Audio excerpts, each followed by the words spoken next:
मुझे लगता है कि जैसा भी लाइफ हम जीना चाहते हैं, हम सोचते हैं, हमारे सबकॉन्शियस में होता है। ज़िंदगी कम से कम एक मौका ज़रूर देती है हमें उस लाइफ तक पहुंचने के लिए। अब ये हमारे ऊपर है कि हम उस मौके को समझते हैं या नहीं, जाने देते हैं या पकड़ लेते हैं। अगर मन में शिद्दत है तो हम ज़रूर उस लाइफ तक पहुँच ही जाएंगे। ऐसा मैं क्यों कह रहा हूँ, मैं ये आगे बताता हूँ। लंच तो हो गया और लंच के बाद हम वापस निकल पड़े हैं ट्रैक पे कंटिन्यू करते हुए। पथरीला सा रास्ता है, आप देख रहे होंगे। बैक कैमरा से दिखाता हूँ। मुझे याद है बचपन में, शायद क्लास 2 या क्लास 3 की बात है, स्कूल में हमारा एक ड्राइंग क्लास का पीरियड हुआ करता था, जिसके लिए हम मोम वाला कलर यूज़ करते थे। जब पहली बार ड्राइंग क्लास हुआ, उस क्लास में हमारे सर ने बोला कि जो मन में आ रहा है वो ड्राइंग करके उसमें कलर फिल करके सभी अपना अपना ड्राइंग दिखाओ। तो मैंने जो ड्राइंग बनाया था वो बिल्कुल यही था। नीला आसमान, आसमान के नीचे पहाड़, पहाड़ों के नीचे जंगल और जंगल के नीचे रास्ता। रास्ते के एक साइड बहता हुआ नीला नदी जिसका पानी एकदम नीला हुआ करता था, और रास्ते की दूसरी साइड एक छोटा सा घर। इसके बाद मैंने उसी ड्राइंग को कई बार और बनाया और फाइन करने की कोशिश में हर बार अलग अलग तरीके से बनाते गया। अब इस जगह में पहुंच के जब मैं इस रास्ते को देख रहा हूं और सोच रहा हूं तो मुझे एकदम से अपने बचपन का वो ड्राइंग याद आ गया जो मैंने पहली बार बनाया था। और करीब 25 साल के बाद ही सही, ज़िंदगी ने वो मौका दे ही दिया जिसके बारे में मैं शुरुआत में बात कर रहा था। और यही है वो लाइफ जिसकी सोच शुरू हुई थी उस ड्राइंग से, जब मैं 8 साल का हुआ करता था। आज के एपिसोड में हम इन्हीं रास्तों से होते हुए पहुँचेंगे नामचे तक, और इसे दिखाने के लिए मैं सत्तू स्वागत करता हूँ आप सबका अपने चैनल दीप सत्तू ट्रैवलिंग में।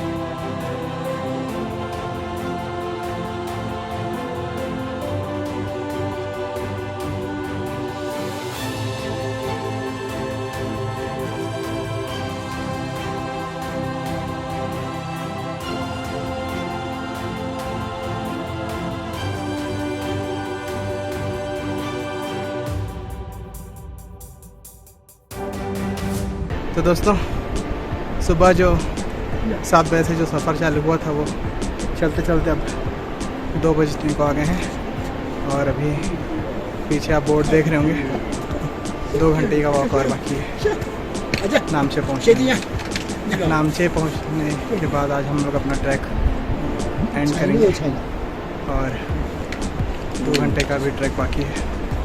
अगर आराम से जाएंगे तो 3 घंटे पकड़ लो। तो ट्रैक करते हुए हम इस वक्त पहुंच गए हैं लार्चा डोवन, और इस बोर्ड में यहाँ से नामचे का डिस्टेंस लिखा हुआ है 4 किलोमीटर, और इस बोर्ड के अनुसार हम वहाँ 2 घंटे में पहुँच जाना चाहिए, पर हमें एक्चुअल में 3 घंटे लगे जब हम नॉर्मल स्पीड से चल रहे थे। हाँ, ये बात सही है कि बीच बीच में 1-1, 2-2 मिनट का ब्रेक हम लेते हुए चले थे, पर बिना रुके ऊपर की ओर जाना बहुत मुश्किल है। और जो यहाँ के नेटिव पहाड़ी लोग होते हैं वो आसानी से 2 घंटे में इस रास्ते को कवर कर लेते हैं, पर हमसे तो ना हो पाया।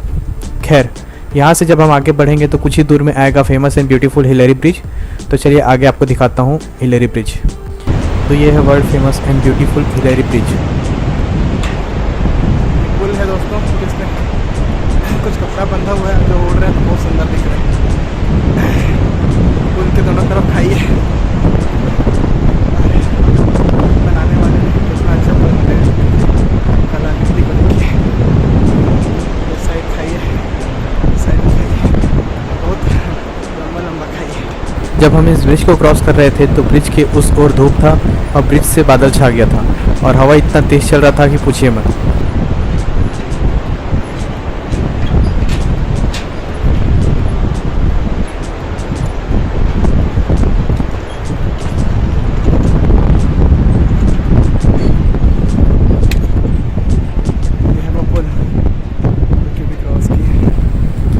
हिलेरी सस्पेंशन ब्रिज वो आखिरी ब्रिज है जो नामचे बाजार पहुंचने से पहले हमने आज के दिन क्रॉस किया।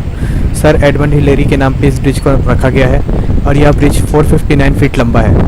इस ब्रिज को बहुत अच्छे से वाइट और अलग अलग कलर के फ्लैग से सजाया गया है, जो एक्चुअल में बहुत अच्छा लगता है। साइड से आप देख सकते हैं इस ब्रिज की खूबसूरती कितनी अच्छी लगती है। तो ब्रिज क्रॉस करने के बाद कुछ दूर आगे बढ़े और अब टाइम आ गया है पथरीली रास्तों से होते हुए चढ़ाई करने का। देखिए कैसे रास्ते से होते हुए हम यहाँ तक आए हैं और कैसे रास्ते से होकर अभी ऊपर की ओर और जाना है।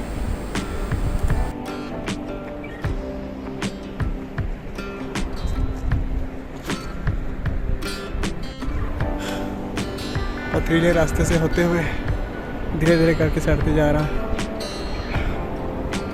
पत्थर, पूरा रास्ता पत्थरों से बना हुआ है, जैसे आप देख सकते हैं, और ऊपर की ओर है ऐसा पत्थर। पत्थरों का साइज देखिए, इस पे चढ़ना है ऊपर की ओर। बिन बातों का एक एहसान लिखता हूँ मैं, आसमान छूते पहाड़ों को एक फरमान लिखता हूँ मैं।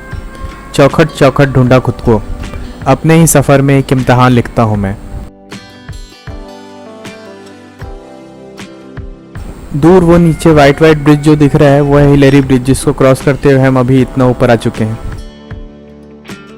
यहाँ से आगे चलते हुए जाएंगे कुछ दूर तो हम पहुँच जाएंगे टॉप डंडा, जहाँ से एवरेस्ट का फर्स्ट व्यू दिखता है।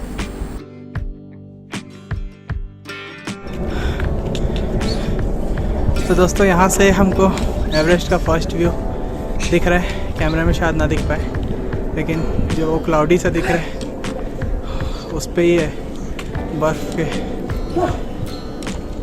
के चादर में ढका हुआ है क्लाउड के साथ। और ये पहला व्यू है एवरेस्ट का।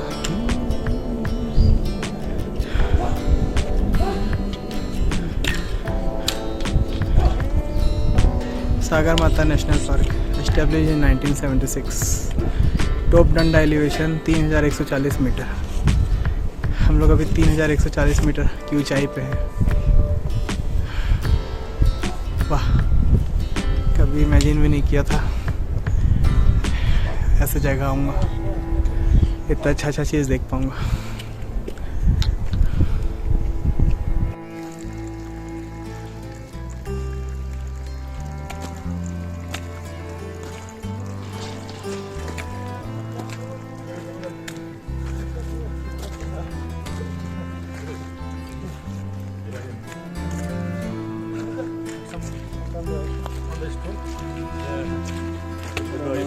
नमस्ते नमस्ते।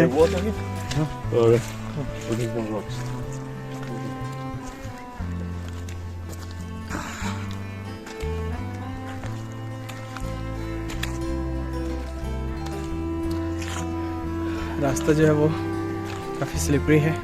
शायद यहाँ बारिश हुआ थोड़ी देर पहले, तो जस्ट अभी थोड़ी देर पहले एक ट्रैकर यहाँ पर फिसल रहा था और फिसलते फिसलते थोड़ा फिसल गया था।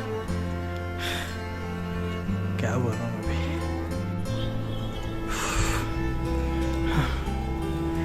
चलते चलते 3:30 बज गए और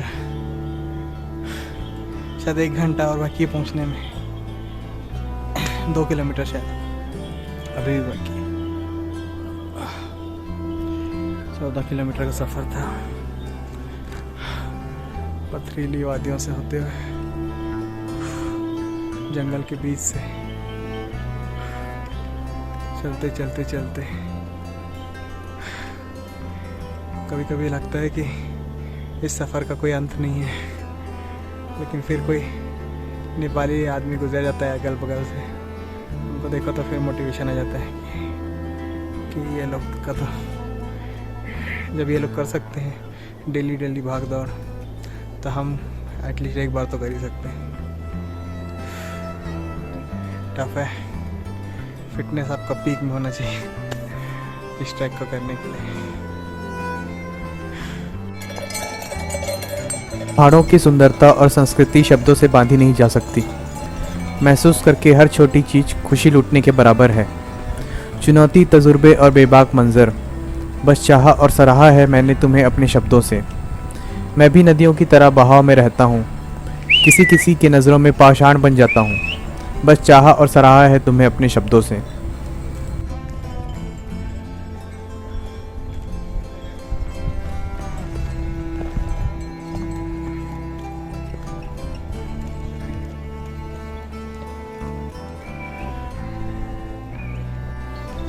चारों ओर पहाड़ी पहाड़ हैं और चलते चलते चलते एक जगह पे बैठा हूँ। एक पत्थर मिल गया बैठने के लिए और हाँ आ रहा हूँ। थोड़ा दूर और है, शायद चंद मिनट उसके बाद फिर पहुँच जाएंगे नामची बाजार। यह ट्रैक कार्ड चेक पॉइंट नामची।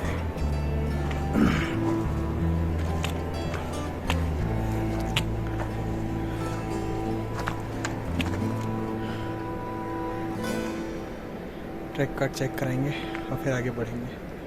नामचे अब ऑलमोस्ट स्टार्ट हो गया यहाँ से। नामचे एंटर होते ही ठंड थोड़ा बढ़ गया और थोड़ा ज़्यादा ठंड लगने लग गई। गाइड सर भी जैकेट पहन रहे हैं। यहाँ नामचे के एंट्री में सारे होटल्स एंड लॉजेस का नाम और उनके फ़ोन नंबर बोर्ड में लगाए गए हैं, जो कि मुझे बहुत अच्छा लगा। बहुत हेल्पफुल है ये उन ट्रैकर्स के लिए, खासकर जो बिना गाइड के रहते हैं और सोलो ट्रैक करते हैं, उनके लिए तो बहुत ही अच्छा है। तो आगे चलते हुए हमें कुछ ऐसा नज़ारा देखने को मिला जिसको देखते हुए बस अब रुक जाने का मन कर रहा है। नीचे से ये सारे पीक्स इतने अच्छे से विजिबल नहीं थे। अंधेरा होने से पहले इनकी खूबसूरती देखते ही बनती है। नामचे तो पहुंच चुके हैं, लेकिन आज का जो हमारा मंजिल है वो अभी भी दूर है। यहाँ पहुँच के मैं इसी सोच में था कि अब ऊपर चढ़ने का टाइम ख़त्म हो गया है, अब गलियों से होते हुए अपने लॉज की ओर जाना है। पर यह भ्रम जल्दी ही टूट गया जब कुछ दूर आगे बढ़ना हुआ, और इसके साथ ही ये भी अंदाज़ा लग गया कि क्यों आज के दिन को ट्रैक का one of the most difficult day भी कहा जाता है। और आज का एपिसोड बस यहीं तक। आज के दिन का अंतिम भाग आप देखेंगे अगले एपिसोड में। तब तक के लिए bye bye, take care, enjoy करिए और खुश रहिए।